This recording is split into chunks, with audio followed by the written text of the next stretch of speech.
My mother recently told me this story.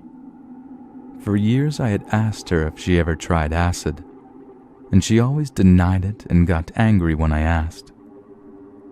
A few nights ago, she finally broke down and said that she had taken acid a few times, but the last time she did it, she had a bad trip and never did it again. But this is the story she told me. In the summer of 1976, my mom got tickets to go see the Rolling Stones in New York City. She can't remember exactly where in the city.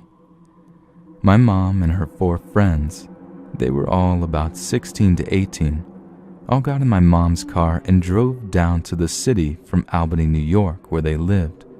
It's a good few hours from the city. They got to the show and met up with someone in the parking lot who was selling acid.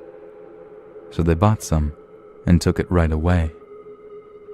Halfway through the show, my mom started to have a very bad trip, and so did her other 4 friends.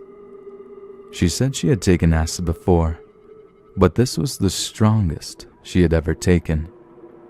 They all felt very overwhelmed and decided to leave the venue. They sat in the parking lot in the car. One of my mom's friends was hysterical by now and was getting out of control. My mom decided that she would try and drive back home. A few minutes into the drive, it started to rain really hard, and my mom realized there was no way that she could make it home on that much acid. So she parked the car on the side of the street in the Bronx and locked the doors. Most of the girls were trying to keep the other one under control, so my mom just curled up into a ball in the front seat and was trying to wait it out. An hour goes by, and the acid just seems to grow stronger, when she hears a knock on the window. She looks up to see a man knocking on her window and says, "Please let me in the car. It's raining out here. Let me sit in there till it stops." My mom was really confused and asked, "Are you real?" And she turned to her friends and asked, "Is this guy really here?" All the girls agreed that he was actually there, and they decided to let him in. 1970s was a different time. My mom goes to unlock it, but is having trouble. It's dark, and she's on a head full of acid. The guy starts to pound very heavily on the window now, shouting, "Let me in, you fucking whores!" My mom is still trying to open the car door, but just can't do it, and starts to cry. She looks up at the man, and the thought crossed her mind, "That's an ugly fat fucker." She says, I can't open the door." And the guy looks behind him and darts away. Another car was coming in their direction. My mom and her friends stayed in the car that night when it finally wore off, and they drove home the next morning.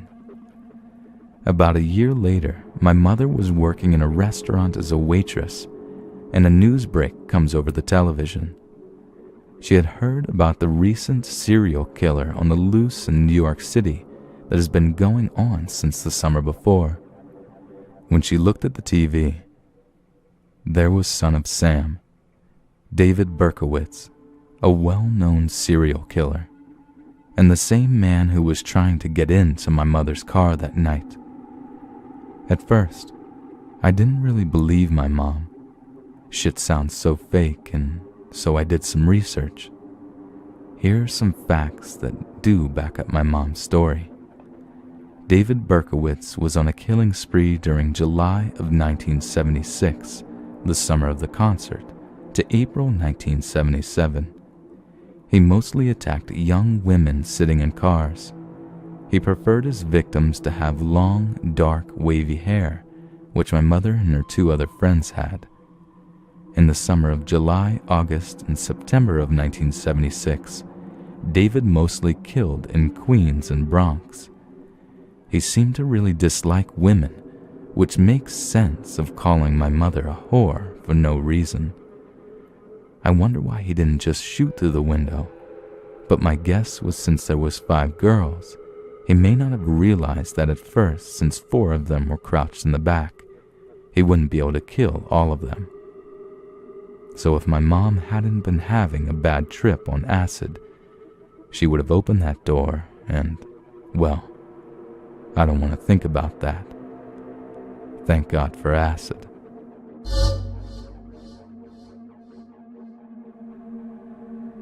I didn't accidentally stumble into LSD. I have done mushrooms about 5 to 6 times, the last being a year ago, and never experienced anything that resembled a bad trip. I have also read countless articles about LSD. I'm the type of person that likes to know exactly what to expect when taking any drugs. I knew exactly what to do to have a good trip and how to stop a bad trip once you feel it coming on. But sometimes, reading and learning cannot prepare you for what is to come. I'm not going to describe to you every detail of the trip because, to be completely honest with you, I'm not ready to even think about certain aspects of this trip. It literally scares me to the deepest parts of my soul. It happened last Friday night. I had been at a friend's house drinking. Mistake number 1. I would advise anyone thinking about doing LSD or even shrooms to not drink beforehand. It was a cold and rainy night. Mistake number 2. I would say that cold weather has a definite impact on a trip. I wouldn't necessarily say that you need to do it on a warm and sunny day, but those are the ideal conditions. We were going to head to a house party of another friend's, and right before leaving, my friend told me that he had a few hits of acid and asked me if I wanted to try some. I said sure. Mistake number 3 and 4. Do not suddenly do LSD. Try and plan your day around it and know far in advance that you are going to be taking a trip. Also, I cannot tell you how important this one is. Do not take LSD or shrooms when you are going into a public setting with dozens of strangers. For the love of God, don't do it. This is what threw me into madness. Stay with close friends in a comfortable and familiar environment, and have no more than 3 or 4 other friends. The only reason I survived this night was because my overall mood was happy. Now, do not take shrooms or LSD if you're feeling sad or depressed. I can't fully remember the first 45 minutes of my journey because, like I said earlier, I was a little drunk.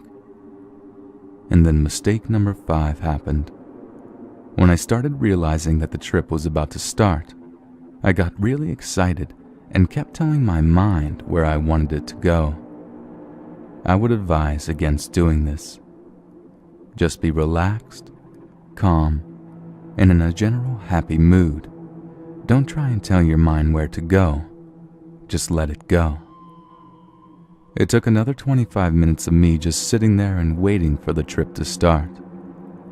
I've read so many articles about the colors and imagery you see, but I kept focusing on objects that I thought would start to deform, but nothing did. Mistake number 6. You are not God.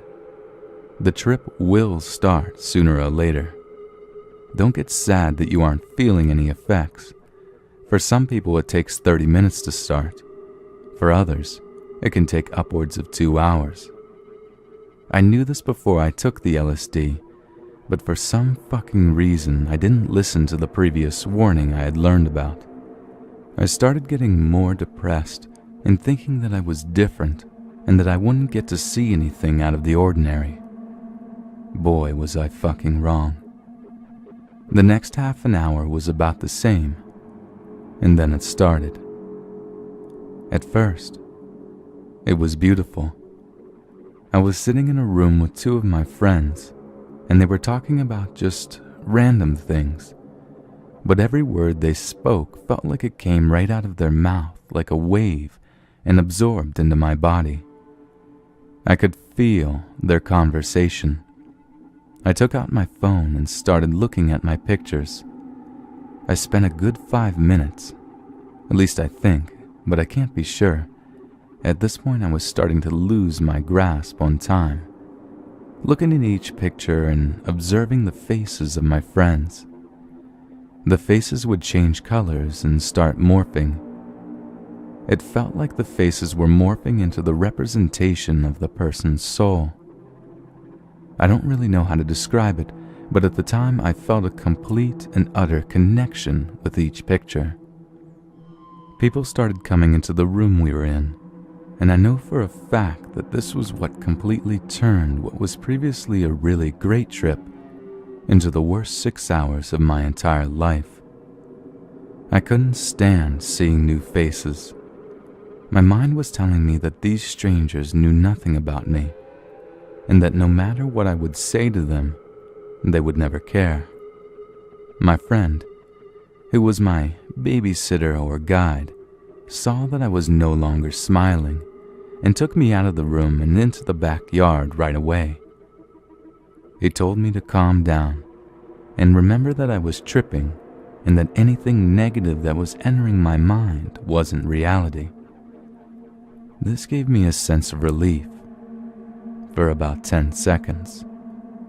All of a sudden, I was completely disconnected from my friend.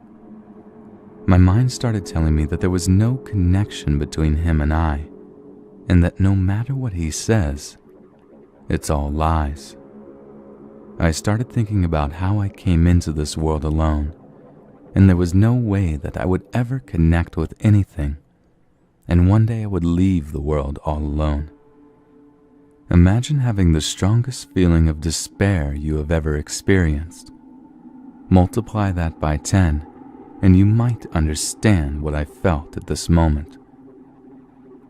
I told my friend that I'm completely cool and walked off. These were the first words I had said in over an hour, and the last words I spoke for the next 6. I went into the house and decided to go into the bathroom and wash my face and try to regain reality. The bathroom was small, and this made my trip about 5 times worse immediately. I felt like I was trapped in this room, and that this was hell. This was where I would spend the rest of eternity. I tried opening the door, but I couldn't open the handle. I couldn't even reach for the handle. Every time I reached for it, it kept getting further and further away, like it was avoiding me in an endless hallway. I have no idea how long I was in that bathroom, but it felt like a week. I'm not ready to talk about the next 3 hours of my night. At some point, my friend and babysitter took me to his house and left me there. I asked him the next day why he did this, and he told me that I looked extremely sleepy and that when he put me down into his bed, that I closed my eyes. He said that he made food and was inside his house for another 15 minutes, and when he came back to the room to check on me, my eyes were still closed, so he assumed I was still sleeping. I wasn't sleeping. At this point, it was too hard for me to try and describe to you what happened in those 3 hours. This is because I'm not ready to even think about it. But know that I remember everything from those 3 hours, and they were the worst 3 hours of my life. Fast forward through those 3 hours, and we introduce Miriam. I don't know why I named this figment of my imagination Miriam, but I do know that its name is definitely Miriam. Miriam is not a man and is not a woman. It's almost impossible for me to describe to you what Miriam is, but I'll do my best. Miriam is everything, and Miriam is nothing. It constantly talked to me, but it never spoke any words.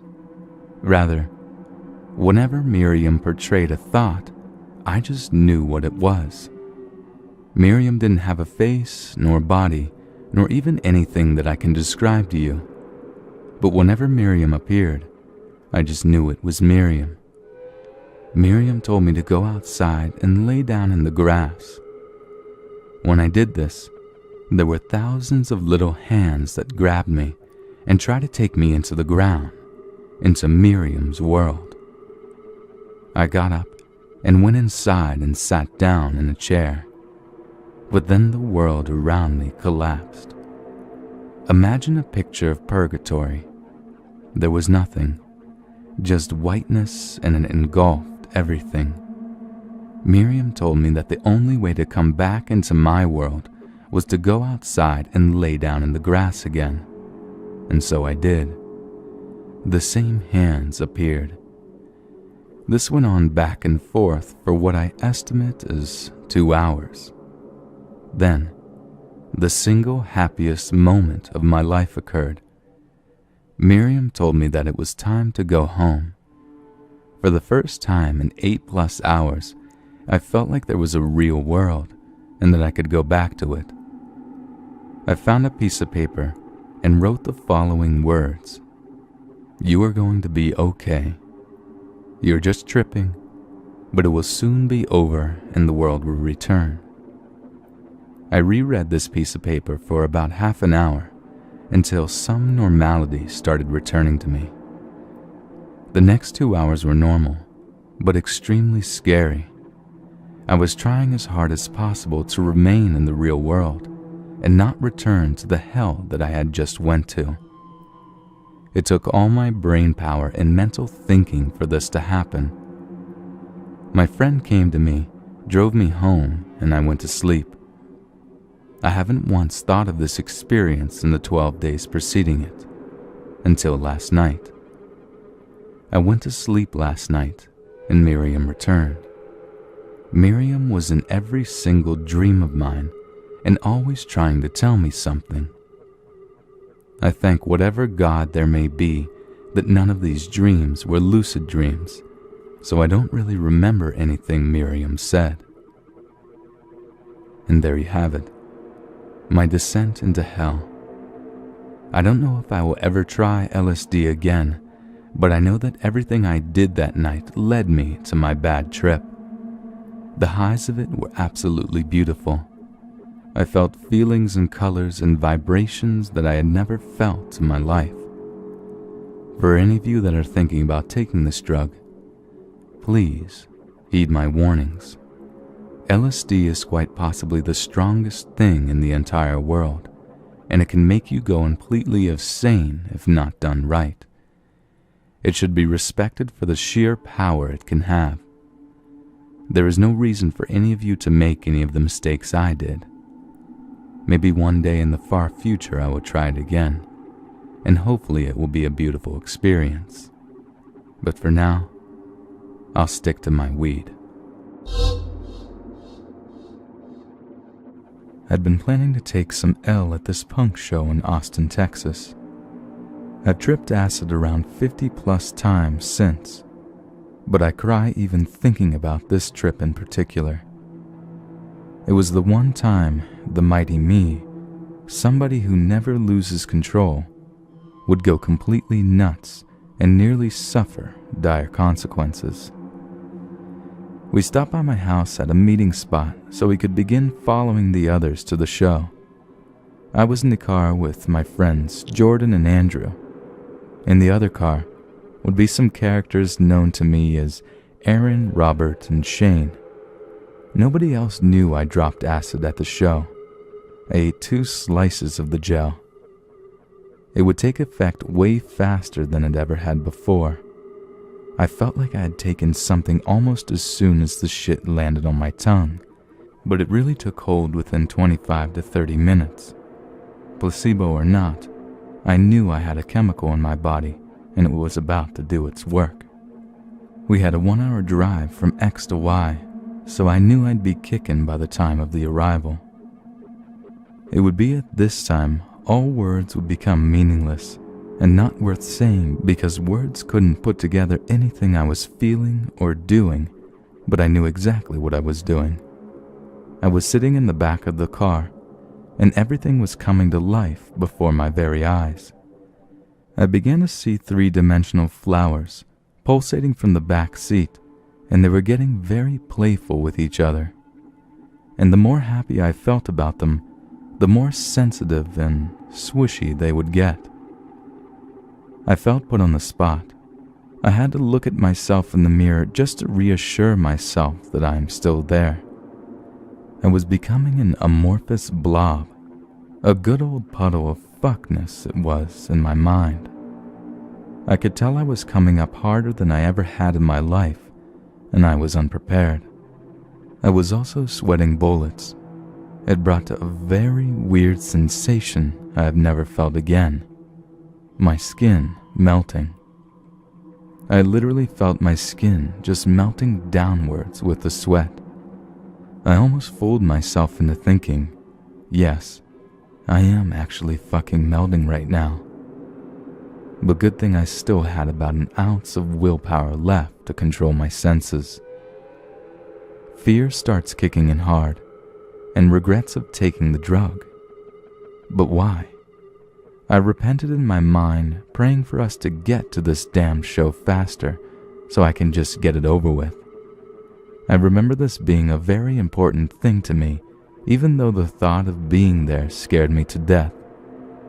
I already knew I was going to have a really bad trip, but I didn't want to spoil anybody's fun and have them turn around and drive me fucking home. It was actually taking every ounce of my physical and mental strength to even sit in the back seat of the car. But I was so lost within myself, I thought that I was painstakingly dragging this car to the show all by myself. Funny thing is, nobody else gave a shit. Nobody knew the importance of the show or how this would be the one thing that turns me into a nicotine stain on the fabric of society. Once we got to the venue, my doors swung wide open, and a bunch of really hairy people that looked like wolfmen. They grabbed me and pulled me out of the car. I looked up and saw this group of strange people, and they were saying things like, "Damn, how much did you take?" "Bad trip." "How was the weather over there?" I couldn't tell one person from the next. For instance, I look at Shane, but he is wearing my friend Kingsley's face, and he isn't even at the show. I thought I knew who I was looking at, but the faces all looked the same, dark and really fuzzy, some very reptilian and sculpted. I would go with the flow of this feeling and leave my body for periods of time where perception would totally go haywire. Everything around me was washing into an ancient and evil machine that was riddled with blood and flesh. This great construct's gears crushed the bones of the living to dust, serrated steel teeth that had clenched thousands of people within. The strongest of men would be at the front row of teeth to represent the power of the machine, and to let it be known none would be able to conquer, nor even understand it. It was a rusty piece of work, with no rhyme or reason other than bending people to its will and killing them if they would resist. I found myself inside the venue. I could feel a lake of sweat pouring down my entire body. I'm walking around holding my ticket out in front of me like a moron. Walking felt like I was walking on water, if you can imagine what that feels like. Safety first. I see a large pole in the middle of the place and decide to wrap my entire body around it like a snake to keep balance. The music was knocking me off my feet and I needed support. Ravenous black and blue outlined cats ran across the floor. They were very agitated and wet pussies. I had to really watch my step at this point. The mosh pit turned into a whirling vortex of fists, knives, and assault weapons. People ran by me and would throw themselves violently into the vortex, some grabbing me, trying to take me with them. The crowd was not human anymore. I didn't even know why I was there. I was now in hell. The people were just not normal to me. They had become very mutated and vampiric. The world seemed very alien, and they all stormed and stomped in a great circle, laughing and chanting my name while I'm in the middle wrapped around this pole for dear life. They began pulling out AK-47s, machetes, and RPGs, and fired all their guns and missiles into the ceiling for a while before the devil himself stepped onto the stage very casually and began to speak. He screamed in a very high-pitched voice, "How the fuck you guys doing? We are Holy fucking Grail." A very loud note was hit after this, and I saw two sexy women, legs spread wide open to a fiery fucking explosion, of course, that rose from the stage, thus revealing the most epic show I had ever seen in my life. The frontman, Satan, was growing to a gargantuan size as the song began, and for the moment it seemed like it was just me and him. He pointed at my face like something out of a 3D movie and nodded at me. His hair flickered all around and curled into snakes at the ends that hissed at me. He was most definitely welcoming me to my new, chaotic home. All the gutter punks began to have a giant orgy at this point, covered in blood. A lot of them were touching me and trying to assassinate my sense of character and humiliate me sexually. All words and sounds were inaudible other than it sounding a lot like Dragon Force. I let go of the pole and hit my face on the floor. I was crawling around this sticky, bottomless pit when suddenly I was helped up by some brave soldier who had enough time to dodge all the explosions, homosexual demons, and ravenous cats. I was slammed against the wall before I turned around, feeling my way around it until I found a staircase that led far into the ceiling. I sat on the very bottom step and was almost forced into staring at the ground, trying to ignore the intense visuals. I kept hallucinating that I was looking off the balcony of the building itself, but I saw myself falling from it fast to my death over and over and over and over again until it completely spiraled out of control, throwing my vision into a never-ending kaleidoscope of Nazi Germany and all its very important people. I would look over to the door that led to the balcony, and I started to tear up and eventually cried. I felt I was going to be thrown off the balcony by force at any moment, and nothing could help me. And right when my fear hits its breaking point, I see the whole entire building just fucking collapse with everybody in it. And over and over and over again, this cruel but perfect visualization would repeat itself until I couldn't possibly be any more scared. It was as if my fear itself just broke, snapped in half, and the image of my shattered soul and mind had been burned into my eyes. I saw Jordan in front of me now, and all around him, all I can see is an infinite pattern of stairs cascading violently in and out of each other, with him stuck in the center, trying to get my attention with facial expressions.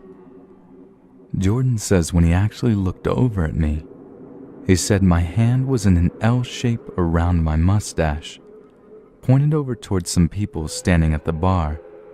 He said I took a really deep breath and began shouting, "Watch out!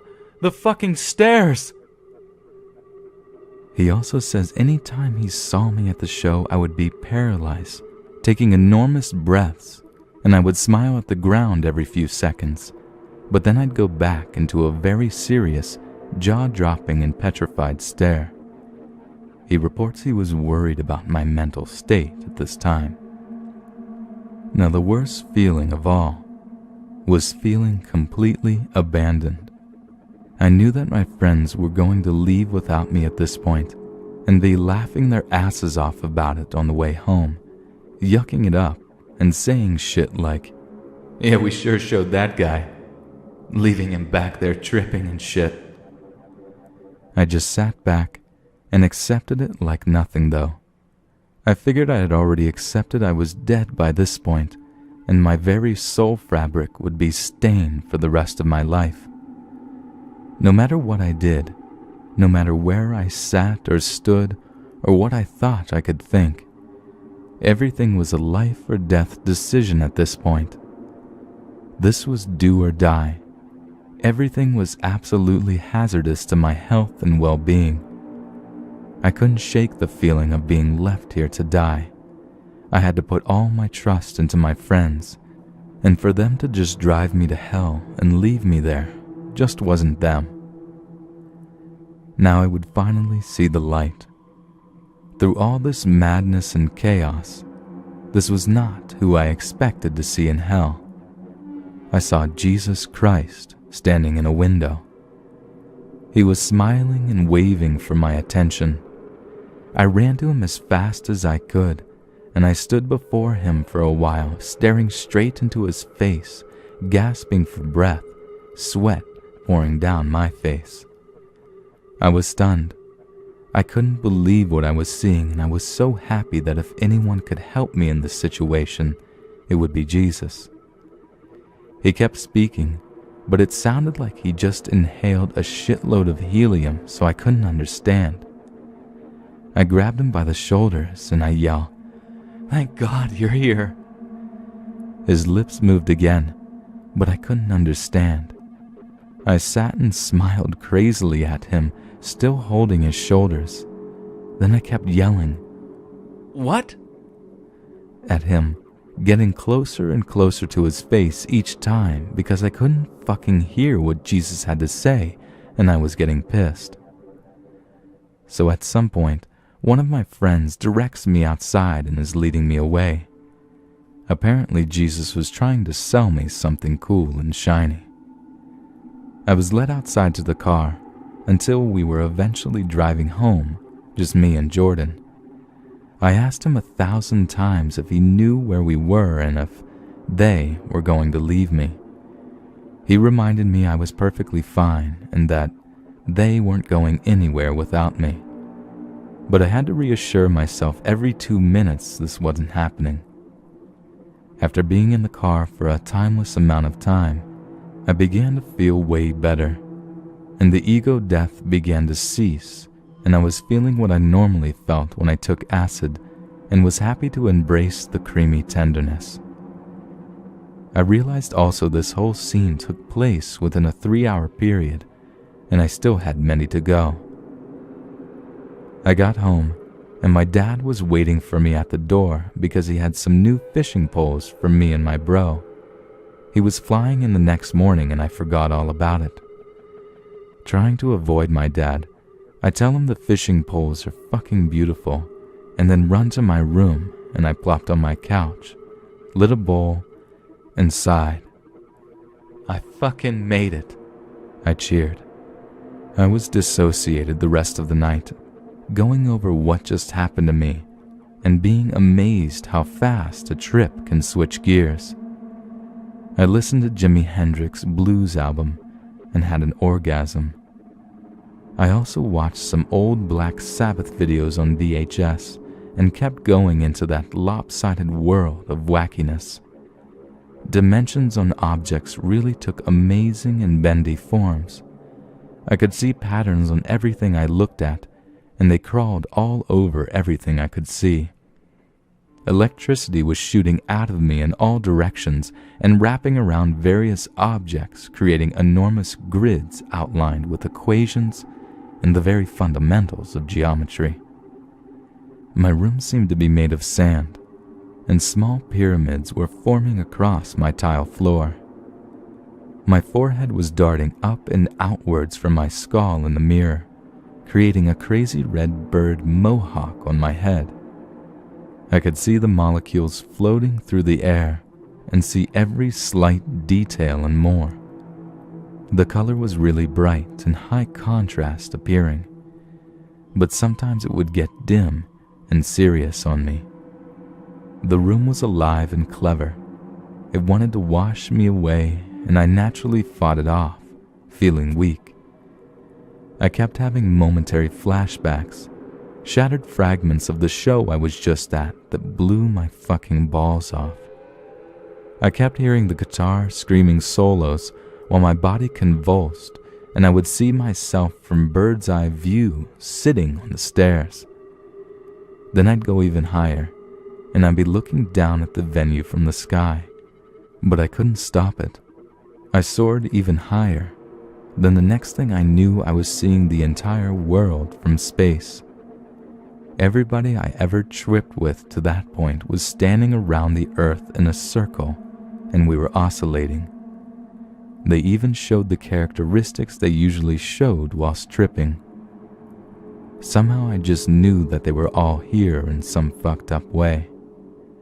I could feel a wobbling feeling, and the visuals went from side to side like I was on a boat for a moment, before I was just looking down at myself from a bird's eye view again.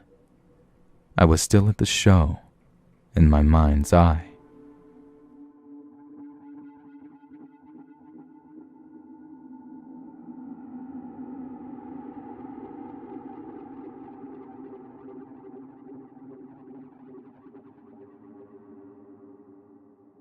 Crossed her mind. That's an ugly fat fucker, she says. I can't open the door. And the guy looks behind him and darts away. Another car was coming in their direction. My mom and her friends stayed in the car that night when it finally wore off, and they drove home the next morning. About a year later, my mother was working in a restaurant as a waitress, and a news break comes over the television. She had heard about the recent serial killer on the loose in New York City that has been going on since the summer before. When she looked at the TV, there was Son of Sam, David Berkowitz, a well-known serial killer, and the same man who was trying to get into my mother's car that night. At first, I didn't really believe my mom. Shit sounds so fake, and so I did some research. Here are some facts and took it right away. Halfway through the show, my mom started to have a very bad trip, and so did her other 4 friends. She said she had taken acid before, but this was the strongest she had ever taken. They all felt very overwhelmed and decided to leave the venue. They sat in the parking lot in the car. One of my mom's friends was hysterical by now and was getting out of control. My mom decided that she would try and drive back home. A few minutes into the drive, it started to rain really hard, and my mom realized there was no way that she could make it home on that much acid. So she parked the car on the side of the street in the Bronx and locked the doors. Most of the girls were trying to keep the other one under control, so my mom just curled up into a ball in the front seat and was trying to wait it out. An hour goes by, and the acid just do back up my mom's story. David Berkowitz was on a killing spree during July of 1976, the summer of the concert, to April 1977. He mostly attacked young women sitting in cars. He preferred his victims to have long, dark, wavy hair, which my mother and her 2 other friends had. In the summer of July, August, and September of 1976, David mostly killed in Queens and Bronx. He seemed to really dislike women, which makes sense of calling my mother a whore for no reason. I wonder why he didn't just shoot through the window, but my guess was since there was 5 girls, he may not have realized that at first, since 4 of them were crouched in the back, he wouldn't be able to kill all of them. So if my mom hadn't been having a bad trip on acid, she would have opened that door and, well, I don't want to think about that. Seems to grow stronger when she hears a knock on the window. She looks up to see a man knocking on her window and says, "Please let me in the car. It's raining out here. Let me sit in there till it stops." My mom was really confused and asked, "Are you real?" and she turned to her friends and asked, "Is this guy really here?" All the girls agreed that he was actually there, and they decided to let him in. 1970s was a different time. My mom goes to unlock it, but is having trouble. It's dark, and she's on a head full of acid. The guy starts to pound very heavily on the window now, shouting, "Let me in, you fucking whores!" My mom is still trying to open the car door, but just can't do it, and starts to cry. She looks up at the man, and the thought crosses.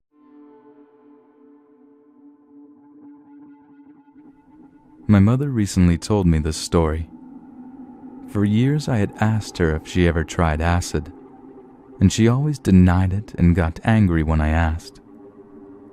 A few nights ago, she finally broke down and said that she had taken acid a few times, but the last time she did it, she had a bad trip and never did it again.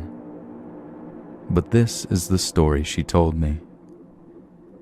In the summer of 1976, my mom got tickets to go see the Rolling Stones in New York City. She can't remember exactly where in the city.